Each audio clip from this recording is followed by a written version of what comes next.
Het ark van de onderzoekers is op Sanggrutte Fisk net berekenen. En als er een keer mitten is, wordt er goed duidelijk waarom. De lokale sportviskers die wisten het al. Ja, daar winnen we wel van op de hichte. Dat er in ieder geval wel een vis van 21 kilo's hier zit zo. En die is een aantal malen vong.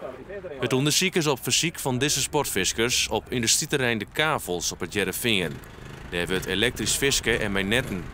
En in een van die netten zit een reuzenkarper. De meesten van Sportvisserij Nederland hadden nog neer zo'n karper vangen. In ieder geval de langste, ja, met 1,3 meter. Zo lang hadden we nog nooit gevangen. En qua gewicht zal het niet veel schelen. Nee. Het was natuurlijk bijna 45 pond. Dat is echt een hele grote vis. Maar ik liet ze visken nog een mei in het onderzoek. Want alle visken die het vangen worden binnen belangrijk.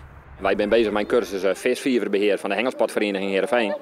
En wij willen graag in kaart brengen hoeveel vis er hier in het water zit. En op wat voor manieren dat wij het water verbeteren kunnen qua toegankelijkheid en qua vismogelijkheden voor de sportviskers, voor de leden van de Hengelsportvereniging Heerenveen.